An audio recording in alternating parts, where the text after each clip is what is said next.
何や猫パンチ 받아라 나의 필살기를.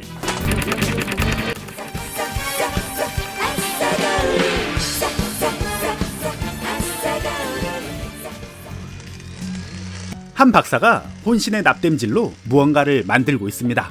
대체 그는 무엇을 만들었을까요? 이 박사가 교수로 있는 학교에는 쇼타로라는 세상에서 가장 찌질한 오타쿠 놈이 있습니다. 짝사랑하는 여자에게 고백을 하고자 손편지를 적은 전형적인 오타쿠의 표본을 보여주는 쇼타로. 그는 이 편지 하나만 믿고 당당하게 고백을 하러 갑니다. 하지만 짝사랑의 그녀 옆에는 다른 과의 조교인 조지라는 놈이 있었죠. 조지 때문에 사랑 고백을 조지는 쇼타로. 뻘쭘한 이때 걸려온 한 통의 전화. 쇼타로는 이 전화를 핑계 삼아 아무 일 없다는 듯이 자리를 뜹니다. 何なんだあいつは。機械工学科の秋葉翔太郎ってやつ。あいつ肝めのオタクのくせにいっつも私のことじとーっと見てんの。機械工学。 쇼타로를 살려준 전화의 주인공은 아까 이상한 걸 쳐만들고 있었던 박사님이었죠. 重大な話がある。地球作業場まで来い。 딱히 할 일도 없기에 박사님에게로 향하는 쇼타로. 博士、高円寺博士。 그런데 이 박사놈 사람 불러놓고 난데없이 쓰러져 있습니다. 그렇게 이유도 모른 채 결국 사망해버린 박사님. 대체 무슨 영화의 스토리가 이렇게 근본 없이 대충 진행이 될까요?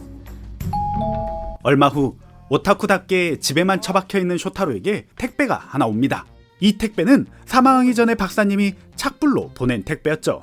그런데 이 상자 안에는 정체 모를 여성이 들어 있습니다. 이 여성은 쇼타로가 고백을 하려고 했던 짝사랑의 그녀와 똑같이 생겼네요.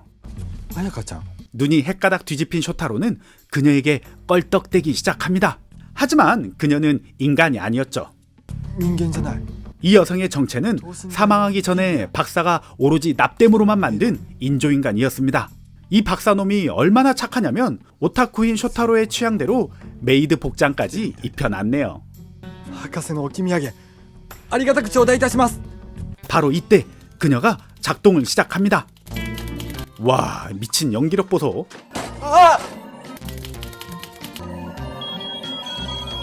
그녀의 정체는 메이드 로이드인 마리아였습니다. 와, 마리아, 나도 갖고 싶단 말이야. 내가 사랑한단 말이야. 죄송합니다.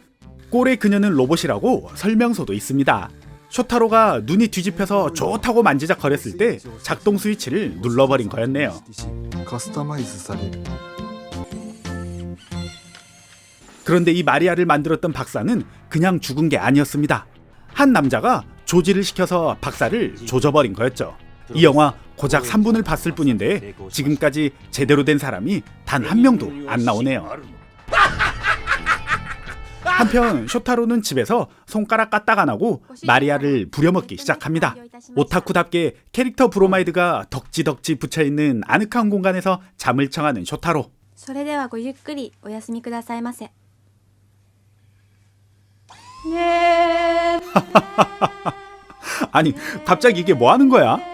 개념 없는 로봇인 그녀는 층간소음을 유발하게 되고 주인의 명령 따윈 아랑곳하지 않고 余計眠れないよ。 그냥 지 하고 싶은 대로만 합니다. ね 이 정도면 고장난 거 아닌가? 다음날 마리아는 로봇이라서 잠 한숨 안 자고 아침 식사까지 차려놨네요.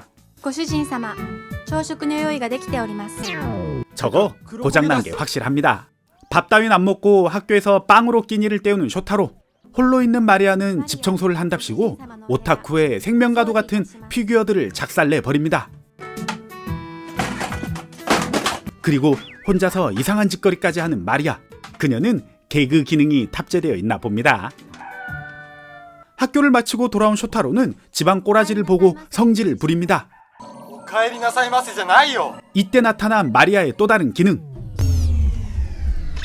그건 바로 지가 불리하다 싶으면 배터리가 없는 척 개수작을 부리는 최첨단 기능이었죠.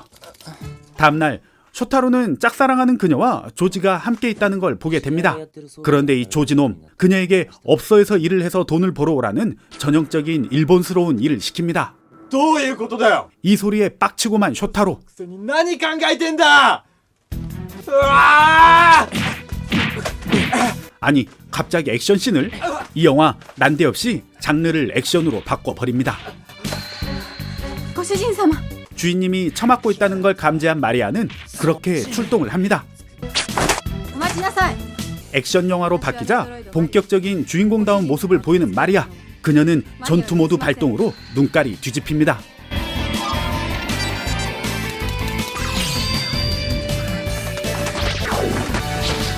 와, 이제서야 로봇답네요. 그녀는 감정이 없는 로봇이라서 여자고 나발이고 걸리적거리는 존재들은 그냥 가차없이 뚝딱 팹니다. 그런데 이때 일어나는 조지. 저거 가발 뒤집어 쓰고 목 돌아가는 척 하는 게 아주 그냥 가관이네요.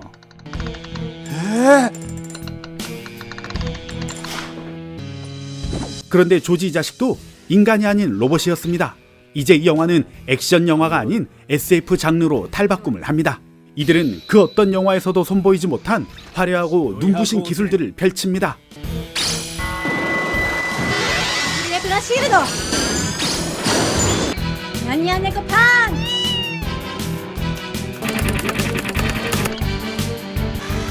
オールドウィンガー。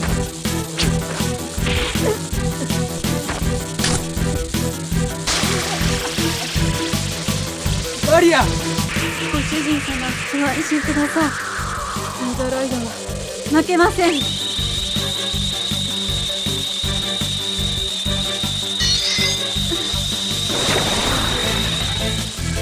萌え萌えカチューシャソード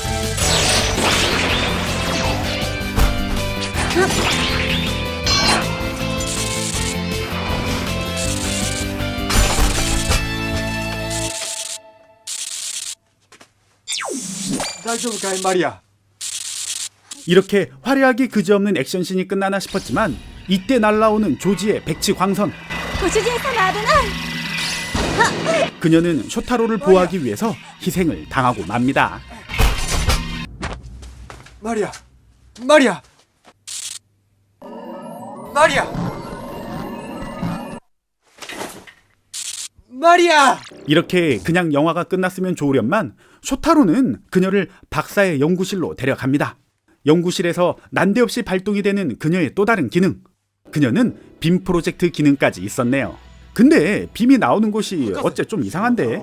이 기능으로 인해서 죽었던 박사는 출연 분량을 확보하게 되고 이 영화의 스토리가 왜 이따위인지 이제서야 알려줍니다. 박사에게 로봇을 만들라고 자금을 대주는 한 남자가 있었고 그로 인해서 조지라는 로봇을 만들었는데 그 남자는 조지를 이용해서 전국의 여성들에게 돈을 뜯어내고 있었던 거였죠. 그래서 이를 막기 위해서 마리아를 만든 거였습니다. 翔太郎マリアと共にプロレッサーウェブサの計画を阻止してほしい 그리고 마리아의 숨겨진 기능인 연애 회로를 작동시켜야만 한다는 걸 알려주는 박사놈. 그는 지 할 말만 다 하고 그렇게 사라집니다. 자금줄의 남자는 마리아의 정체를 알게 되고 그녀를 없애고자 조지의 부하들을 출동시킵니다. ホストロイド破壊部隊出撃だジーク・植草 이 사실을 전혀 모른 채 마리아를 고치고 있는 쇼타로. 대가리를 합체하자 선보이는 그녀의 놀라운 연기력. 하지만 쇼타로는 보는 걸 좋아하는 오타쿠일 뿐 고치는 재주는 전혀 없었죠. まだどこか壊れてるのか。 실감나는 그녀의 고장난 연기. 바로 이때 조지의 부하들이 연구소로 들이닥칩니다. 再起動がうまくいっていないようだな。そんな体で我々と 주인님을 구한답시고 주인을 밀쳐버리는 근본 없는 그녀. 그런데 놀라운 광경이 펼쳐집니다. 저 멀리 있던 조지를 조정하던 남자놈이 초음파 공격이랍시고 오카리나를 불러 제낍니다. 이 오카리나의 음색이 마치 초음파 공격인 것 마냥 속수무책으로 당하는 그녀. 이 미친 영화는 대체 언제 끝나는 걸까요? マリアどうしたんだ。 이 영화를 끝내고자 쇼타로는 처음으로 주인공다운 모습을 선보입니다. 그녀를 고치던 납땜기 하나로 참나 진짜. 아니 납땜기가 저런 기능이 있다고? 난 처음 알았네. 어영부영 이렇게 상대방을 물리친 이들. 이럴 거면 마리아가 싸울 필요가 있나? 애초에 저것만 들고 다니면 되겠구만. 쇼타로는 마리아가 고장났다는 핑계로 그녀를 들쳐안고 스킨십을 오지게 하면서 동네 창피하게 어디론가 향합니다. 이것들이 향한 곳은 바로 조지를 조정하던 남자가 있는 곳이었죠. 그런데 이 남자의 야심은 정말로 대단했습니다. 조지를 이용해서 여자들에게 돈을 뜯어낸 다음 그 돈으로 가치관 전환 전파라는 이상한 걸 만들고 있었던 거죠. 이 전파를 쏘이게 되면 가치관 평가 기준이 바뀌게 되고 못생긴 사람들이 인기가 많아지고 잘생긴 사람들은 인기가 사그러진다는 엄청난 발명품이었습니다. 난 저런 발명품 필요 없어. お前も今日からモテモテになるんだよ。なんて素晴らしいんだ。 못생긴 쇼타로는 인기남이 된다는 소리에 마음이 흔들리기 시작합니다. 아, 悩む。 하지만 이를 말리는 마리아. 그리고 이때 나타난 조지. 이 조지는 마리아에게 당한 뒤로 버전 2.0으로 업그레이드가 되었네요. 2.0의 조지는 무척 강했습니다. 쪽도 못 쓰고 쓰러진 마리아. 그녀가 쓰러지자 이 영화는 장르를 멜로로 바꿔버립니다. 마리아! 곱게 죽었으면 됐는데 그걸 깨우는 쇼타로. 이런 쇼타로의 마음에 감동한 마리아는 로봇이지만 멜로 영화답게 눈물을 흘립니다. 이 눈물에 감동받은 쇼타로는 미친 오타쿠답게 난데없이 사랑 고백을 합니다. 마리아, 아이시테. 처음 받은 고백에 연애 회로가 작동되는 마리아. 그녀는 지구를 파괴할 만한 수준의 초필살기인 풀파워 러브어택을 선보입니다.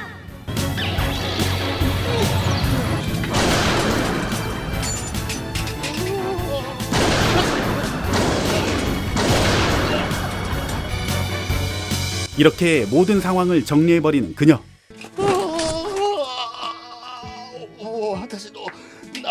이들은 다시 일상으로 돌아옵니다. 강력한 메이드 로봇 하나 생겼다고 예전 짝사랑하던 여자 따윈 가짱캐 보는 쇼타로. 마리아는 이런 쇼타로를 위해서 탕고기가 듬뿍 들어있는 개도 안 먹을 만한 도시락을 건네줍니다. 그리고 새로운 기능인 꼴값 떠는 기능을 선보입니다. 美味しくなった. 분명 맛이 없을 건데 마리아에게 처맞기 싫은 쇼타로는 맛있다는 이빠른 소리를 하며 영화는 끝이 납니다. 아싸 가오리의 리뷰를 재미있게 잘 보셨나요? 우리의 뇌세포를 파괴할 정도로 엄청난 이 작품은 2010년도에 만들어진 쾌락 메이드 로이드라는 영화입니다. 무슨 이딴 작품이 다 있나 싶겠지만 2013년도 6월 27일 국내에서 개봉을 했습니다. 누적 관객 수는 단 10명으로 쥐도 새도 모르게 사라지고 말았죠. 이 작품의 감독은 토모마츠 나오유키, 그냥 제정신이 아닌 감독입니다. 이 감독이 어느 정도 수준의 병맛 작품을 만드냐면 그가 만든 수많은 작품들이 있지만 대표작으로는 제가 예전에 아싸가오리 채널에서 리뷰한 뱀파이어 섹스 다이어리를 만든 감독입니다. 그냥 또라이. 이 감독이 만든 엄청난 여러 작품들이 질비해 있지만 당연히 국내에서는 공개조차 안 됐고 일본에서도 아름아름 아는 사람들만 아는 이상한 작품들이 몇 가지 있습니다. 보고 싶어도 구할 수가 없는 레어템 영화인 거죠. 하지만 난 그 영화를 가지고 있다는 거. 그쪽 배우 출신이지만 여주인공인 요시자와 아키오는 이 감독을 믿고 함께 이런 영화를 찍었다는 게 정말 놀라울 따름이네요. 비록 되지도 않는 이런 작품이었지만 그녀는 이 작품을 통해서 탄탄한 내공을 다지게 되었고 추후에 여러 영화에 더 출연을 하게 됩니다. 그래서 탄생한 희대의 명작이 제가 아싸가오리 채널에서 리뷰했던 트럭걸 나미 시리즈가 나오게 되었던 거죠. 2010년도에 만들어진 이 작품과 2012년도에 만들어진 트럭걸 나미를 비교하면 그녀의 연기력은 일치월장할 정도로 차이가 많이 납니다. 남자 주인공은 하타케마야 히로시. 뭐 알고 싶지도 않고 남자니까 그냥 대충 넘어가도록 하죠. 남자 따윈 설명하기도 귀찮네요. 제가 생각하기에 이 작품은 일본스러운 전형적인 병맛의 유치함을 잘 살린 작품이라고 생각이 듭니다. 그래서 리뷰를 준비하면서 이 작품의 풀버전을 아주 재미나게 봤습니다. 병맛 영화가 이 정도는 되어야지 진정한 병맛 영화라고 할 수 있겠죠. 근본 없는 스토리와 유치함으로 당당하게 병맛 영화라고 말할 수 있는 영화. 지구상의 수많은 남자들의 오른손 근육을 키우게 만든 살아있는 전설의 그녀가 나온 영화. 쾌락 메이드 로이드였습니다. 그럼 저는 또 다른 재미난 영화로 찾아올 테니 저의 리뷰가 마음에 들었다면 구독과 좋아요 부탁드리겠습니다. 아싸 가오리!